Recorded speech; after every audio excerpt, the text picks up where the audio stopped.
안녕하세요. 오늘은 여자는 사람이 아니다 라는 제목을 가지고 말씀을 한번 나눠볼까 합니다.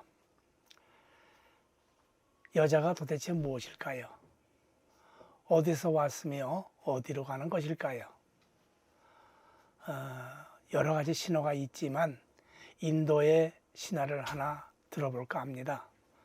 인도 신화에는 남자를 먼저 만들고 다음에 여자를 만들었다고 합니다. 그리고 여자에게 살아갈 거처를 마련해 주기 위해서 먼저 연못으로 데리고 갔더니 연못은 음침하고 귀신 뭐 이런 것들이 나올 것 같다고 하면서 싫다고 했어요. 그래서 이번엔 들판으로 데리고 가서 살라고 했을 때 여자는 뭐라고 하느냐면 이 허허벌판에서 여자의 몸으로 어떻게 비바람을 견뎌낼 수 있느냐며 역시 싫다고 했어요. 그러자 이번에는 아늑한 동굴로 데리고 가서 살라고 했습니다. 그래서 이번에는 동굴이 너무 깜깜하다고 해가지고 싫어하는 것이었어요. 이때 먼저 만들어진 남자 와르마키라고 하는 사람이 벤조를 치면서 숲에서 나오자 저 남자의 속에 들어가서 살라고 얘기를 했거든요. 그 여자가 남자 속을 이렇게 썩 들여다보더니 깜짝 놀라면서 단호히 거절하는 것이었어요. 이유는 연못보다 더 음침하고 광야의 비바람보다 더 세찬 비바람이 몰아치고 있고 동굴보다 더 깜깜하다고 하면서 악조건이라는 악조건을 모두 다 갖춘 저곳에서 어떻게 살아갈 수 있겠느냐며 완강히 거절하는 것이었습니다. 그러자 신은 그러면 너는 이 세상에 도저히 살아갈 수가 없으니까 차라리 자살을 해라.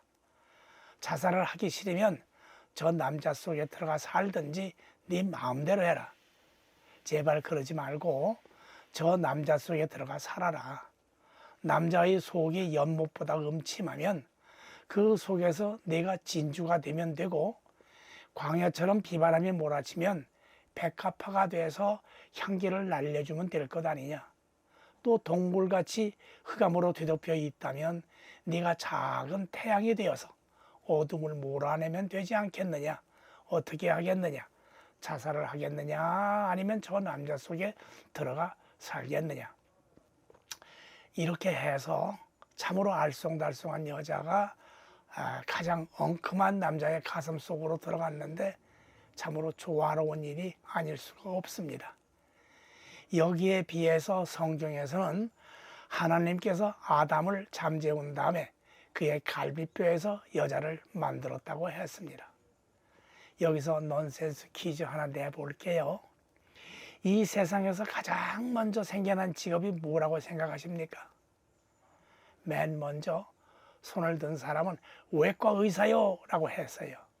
이유는 아담의 갈비뼈를 끄집어내는 수술을 외과 의사가 했다는 겁니다. 그런데 또 다른 사람이 손을 들면서 마취사가 인류 최초의 직업입니다 라고 했어요. 왜 그러냐? 그러니까 그 사람이 수술을 하기 전엔 반드시 마취를 해야 하기 때문에 마취사가 먼저라고 생각을 합니다. 이렇게 이유를 대는 것이죠. 그랬더니 또 한 사람이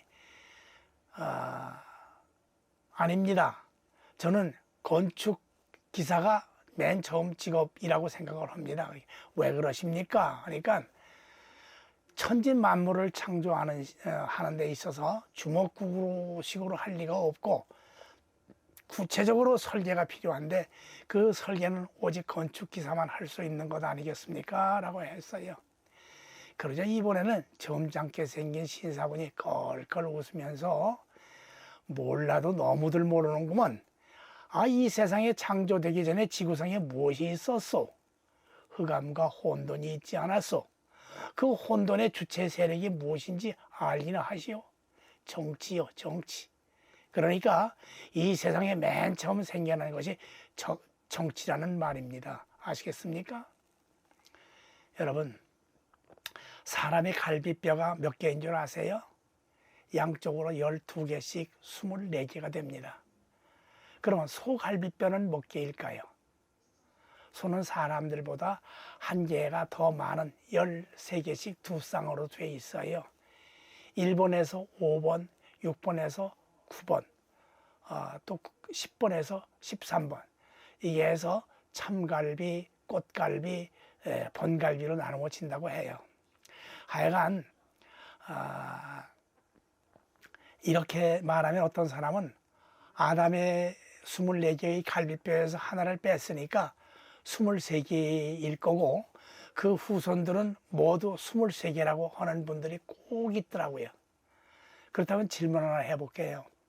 어떤 사람이 교통사고를 당해서 다리 하나를 잃었다면 그의 아들은 다리 하나가 없이 태어나야 하는데 맞나요? 이해를 돕기 위해서 예를 하나 더 들어보죠. 테니스 선수나 야구 선수들은 사용하는 손이 사용하지 않는 손보다 대부분 깁니다. 그렇다면 그들 자녀들은 당연히 한쪽 손이 길게 태어나는 것인데 정말 그럴까요? 아니죠. 이런 건 젖먹이 아이들만 빼고 다 아는 사실입니다. 그런데 이런 걸 인정하고 고집을 피우는 어른들이 꼭 있더라고요. 소위 진화론을 주장하는 분들로서 이분들은 기린의 목이 길어진 이유가 땅에 풀이 없어서 높은 곳에 풀을 먹기 위해 목을 길게 빼다 보니까 길어졌다는 거예요. 이게 말이 된다고 생각하십니까? 이런 식으로 말하자면 목이 짧은 짐승들은 지구상에 없어야 맞지 않을까요? 그런데 목이 짧은 짐승들이 목이 긴 짐승들보다 더 많은 건 왜 그렇죠? 납득이 잘 안 되죠? 제가 생각할 땐 이분들의 판단이 틀린 것 같은데 전혀 인정 아래 들지를 않아요. 이 외에도 진화론의 허구성이 많이 드러나는데 조금도 인정 아래 들지 않고 있으니까 참으로 안타까운 일이 아닐 수가 없습니다. 그 다음으로 생각해 볼 수 있는 것은 갈비뼈로 어떻게 사람을 만드느냐 하며 신화로 취급해버리는 사람들이 있어요. 이것을 과거에는 설명하기가 좀 힘들었지만 지금은 배아줄기 세포다, 성체줄기 세포다 해서 생명공학이 거론되고 있고 게놈 프로젝트다 뭐다 해서 유전자 정보에 의해 생체 복제 시술이 가능해지고 있어서 설명이 퍽 쉬워졌습니다. 작은 세포들이 무수히 모인 곳이 단백질인데 갈비는 단백질 덩어리인 셈입니다. 이러한 갈비로 하나님께서 사람을 만들지 못한다면 말이 안 되죠. 그리고 인체 내에서 오직 재생이 가능한 뼈가 갈비뼈라고 하네요. 그런데도 어떤 가정주부는 남편이 출장 갔다 돌아오자마자 남편의 갈비뼈를 세봤대요. 글쎄. 남편이 바람을 피웠는지 안 피웠는지 알아보려고 했대죠. 다 웃자고 하는 소리인데 아담의 갈비뼈 숫자를 가지고 왈가왈부할 필요가 없다는 뜻에서 한 말씀입니다. 그러나 저러나 왜 하필 갈비뼈로 여자를 만들었을까요? 사전에서 밝히고 있는 갈비는 흉곽을 구성하는 뼈로서 소위 오장육부를 보호하는 뼈라고 되어 있습니다. 이것이 없으면 내부 기관, 즉 폐나 위나 간이나 쓸개나 그 어떤 것도 활동할 수가 없어요. 활동하기는커녕 당장 서 있을 수도 없고 누워 있을 수조차 없습니다. 생명을 유지해 나갈 수가 없다는 말입니다. 갈비가 없으면 사실 죽은 목숨이나 다름없다는 뜻이죠. 그러니까 갈비가 이런 역할을 하듯이 아내는 남편을 감싸주고 자녀와 가정의 울타리 역할을 하라는 의미가 다분히 내포되어 있다는 말입니다. 따라서 여자의 존재는 남자와 별개의 개체가 아니라 사실은 불가분의 관계라는 의미에서 여자를 흙으로 만들지 않고 남자의 갈비를 취해서 만든 것입니다. 뿐만 아니라 남자에게 없어서는 안 될 존재라는 사실을 입증하기 위해서 결혼이라는 것으로 한 몸을 이루게 해서 가정을 이루라는 하나님의 오명한 섭리가 태초에 이미 자리 잡고 있었던 것입니다. 그런데도 동성연애를 하면서 하나님의 심기를 불편하게 해드릴 필요가 있겠습니까? 이렇게 해서 얻는 이득이 무엇일까요? 아무튼 이렇게 해서 여자가 태어났습니다. 도대체 여자란 어떤 존재일까요? 공자는 세상에서 가장 이해할 수 없는 것이 여자라고 했습니다. 셰익스피어는 여자를 교만하게 하는 것은 미모이고 찬양받게 하는 것은 덕성이라고 했습니다. 폴란드 속담에는 악마조차 여자하고 맞서면 승부에 지고 만다라고 했는데, 프랑스 속담에는 여자에겐 악마도 미치지 못하는 책략이 있다라고 했고요.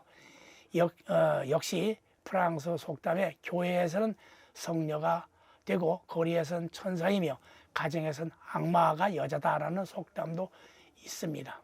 그런가 하면 영국의 작가 리처드슨은 모든 음모 뒤에는 반드시 여자가 있다라고 했으며, 이를 뒷받침이라도 하듯 프랑스 경시청의 알루치누라는 사람은 범죄 있는 곳에 반드시 여자가 있다. 여자를 찾으면 범인은 그 배후에 있다라고 말했습니다. 이런 말을 하다 보니까 갑자기 셰익스피어의 4대 비극 중 가장 인기 있는 햄릿 가운데 오늘까지 널리 알려진 유명한 대사가 바로 약한 자여 그대 이름은 여자다라는 말인데, 이것은 햄릿의 독백이었습니다.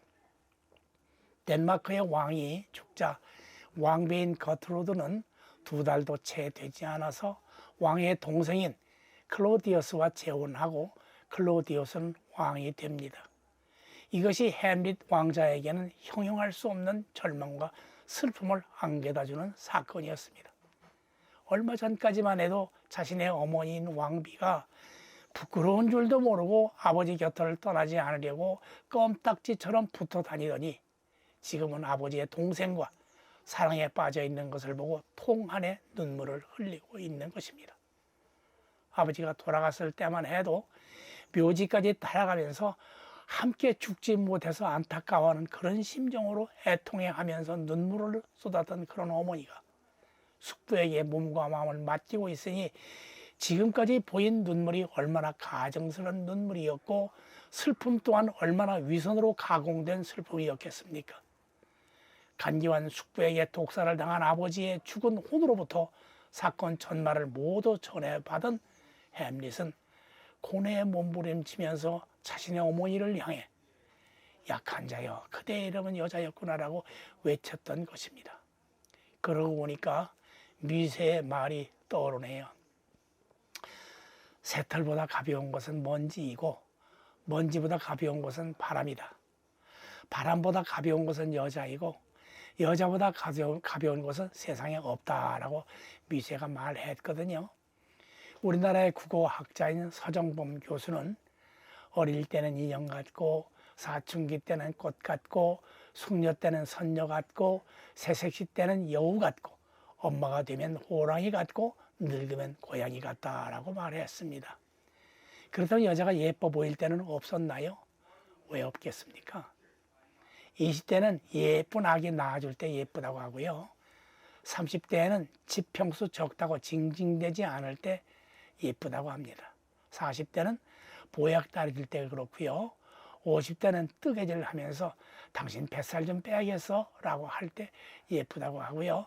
60대는 당신 젊었을 때 참 멋있었어요 라고 할 때 예쁘고요. 70대는 우리 죽거든 같이 묻혀요 하며 눈가에 이슬이 맺힐 때 예쁘다고 합니다. 그래서 그런지 딸을 가진 부모들이 유달리 걱정을 많이 합니다. 유치원 다닐 때 생매장 당할까 봐 걱정하고요. 초등학교 다닐 땐 성폭행 당할까 봐 걱정하고요. 중학교 다닐 땐 인신매매 당할까 봐 걱정하고요. 시집 가서는 혼숙감 적다고 시댁 식구들한테 구박받을까 봐 걱정하고요.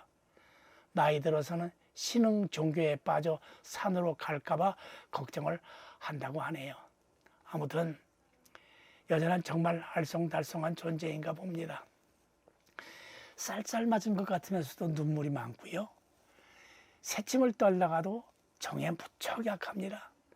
연약한 것 같으면서도 굉장히 강하고요. 냉정한 듯 하면서도 다정합니다. 부드러운 것 같으면서도 잔인하고요. 사랑하다가도 한을 품는 게 여자입니다. 검소한 것 같으면서도 꽤 사치스럽고 얌전한 듯 하면서도 허영심이 대단하고요. 입이 무거운 것 같으면서도 할 말은 다 하고 안 쳐다보는 것 같으면서도 볼 것은 다 봅니다. 신나게 제잘거리다가도 금방 토라졌다가도 언제 그랬느냐며 깔깔거립니다. 안 먹을 것 같으면서도 다 챙겨 먹고 호들갑을 떨다가도 인내심이 대단히 강합니다. 이러니까 공자님이 알 수 없는 게 여자라고 했겠지요.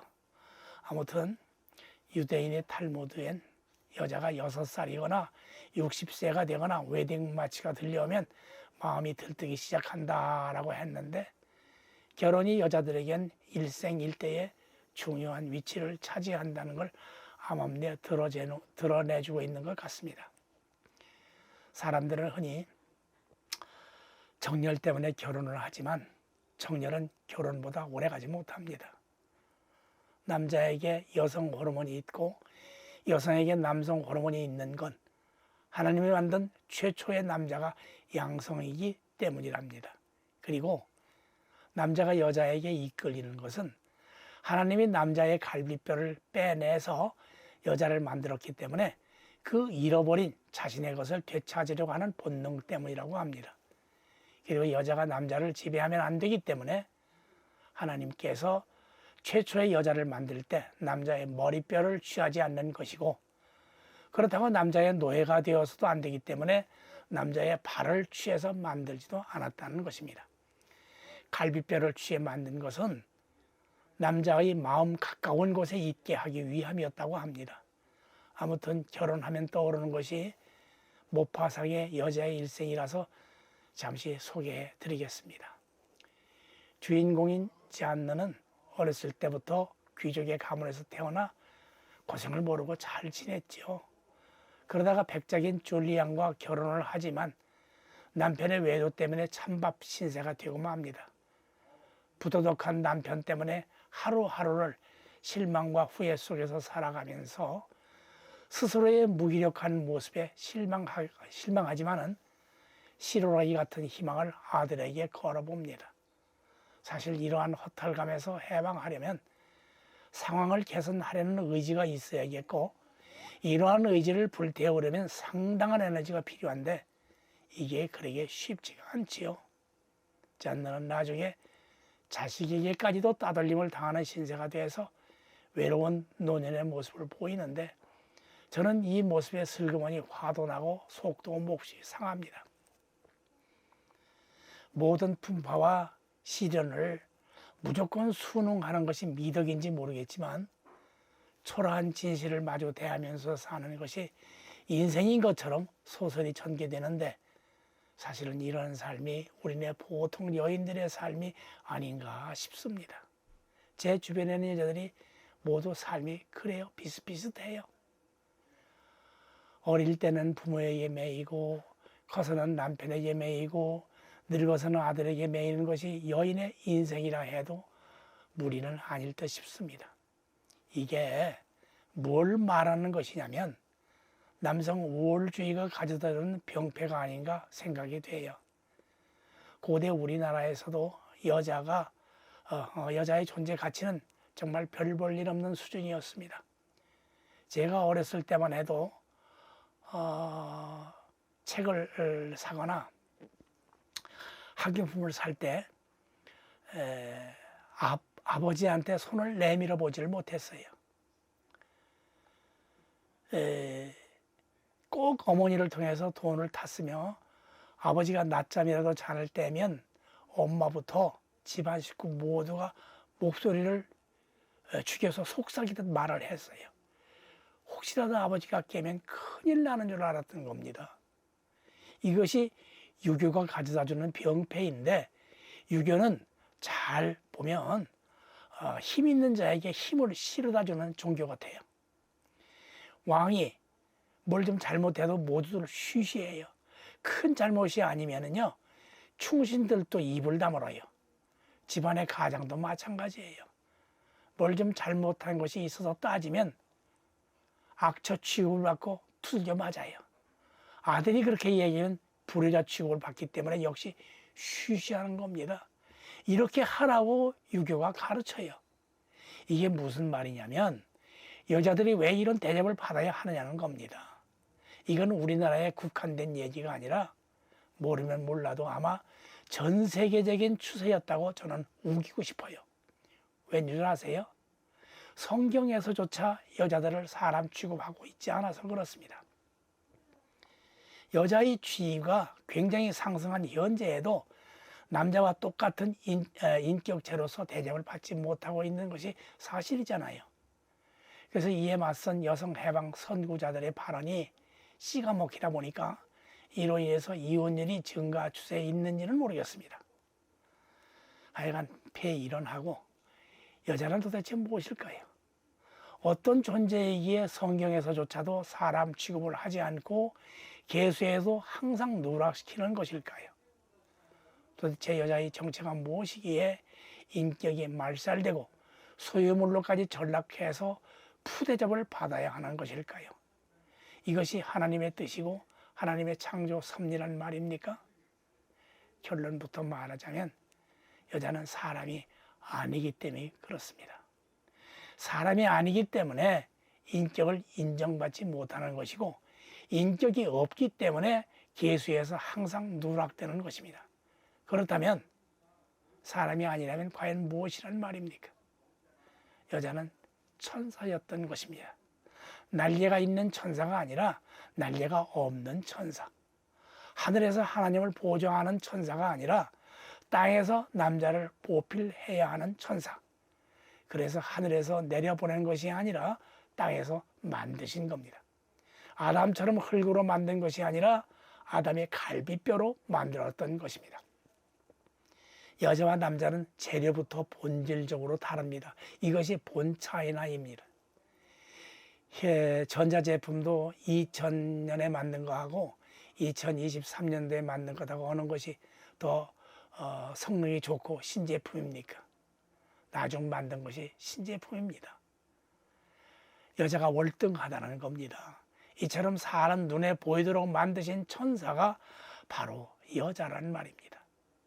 이렇게 말하면 하늘과 땅, 건곤, 남녀, 아들, 딸, 신사숙녀, 신랑, 신부 등등 모두 남자가 우세한 것 아니냐고 말할지 모르겠습니다만은 음양할 때 음양, 또 내외지간, 좌웅을 결혼도 할 때 좌웅, 요철, 암컷과 수컷 등등은 여자가 우세잖아요. 이런 것 가지고 따지지 말라는 겁니다. 좌우지간 여자가 천사라면 천사가 어떤 존재이고 하는 일이 무엇인지 알아야 하지 않겠습니까? 사전적 의미로는 천국에서 인간 세계에 파견돼 가지고 신과 인간의 중간에서 신의 뜻을 인간에게 전하고 인간이 바라고 원하는 것을 신에게 전해주는 사자가 천사라고 밝히고 있습니다. 여러분, 넌센스 퀴즈 하나 내볼게요. 천사와 선녀의 차이가 뭘까요?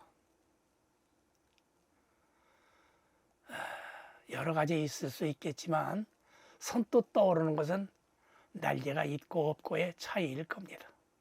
천사는 날개가 있고 선녀는 날개가 없어요. 그렇다면 어떻게 하늘에서 땅으로 내려올 수가 있지? 하는 의문이 생기죠.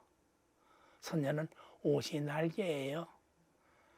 그래서 선녀가 지상에 내려와서 목욕할 때 나무꾼이 선녀의 옷을 훔치는 바람에 하늘로 못 올라가잖아요. 이건 나무꾼과 선녀라는 동화에서 나오는 말입니다. 아무튼 천사는 한마디로 말해서 하나님의 영광을 위해 하나님의 말씀에 무조건 순종하는 존재가 천사라는 말입니다.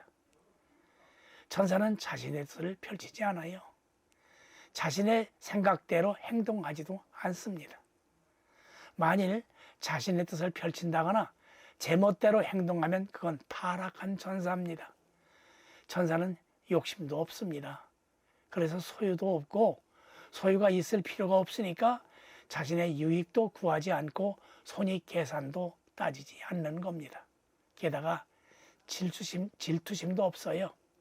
유행에 민감한 반응을 보이지도 않고 자랑을 하지도 않아요. 천사는 자아가 없기 때문에 의지도, 선택의 의지도 없고 오직 하나님만 있습니다. 오로지 하나님 말씀만 따르는 순종만 있고 하나님이 허락하신 사랑만 가지고 있을 뿐입니다. 악한 것을 생각하지 않고 그래서 진리와 함께 기뻐할 줄 아는 겁니다. 이와 같이 하나님의 뜻을 이루는 것이 천사입니다. 이러한 천사가 여자였던 것입니다. 여자는 하나님의 뜻을 이루기 위해서 창조되었다는 사실입니다. 이러한 천사이기에 교회에 여자가 많은 것이고 가정마다 천사가 파견된 것입니다. 가정에서 하나님의 뜻을 전하라고 보내진 것입니다. 남편을 보필하고 가족 구성원들을 감싸고 보호하라고 갈비의 역할을 감당하라고 하나님께서 직접 만드셔서 보내주신 것입니다. 이러한 역할은 가정에서 어머니일 수도 있고 아내일 수도 있고 할머니나 이모나 고모일 수도 있습니다. 모름지기 천사라는 직분을 망각하지 않아야겠습니다. 천사가 타락하면 구제불능이 됩니다. 미련한 다섯 처녀가 되는 겁니다. 여러분은 누가 뭐래도 하나님이 이 땅에 보내신 천사임을 잊어서는 안 되겠습니다. 할렐루야.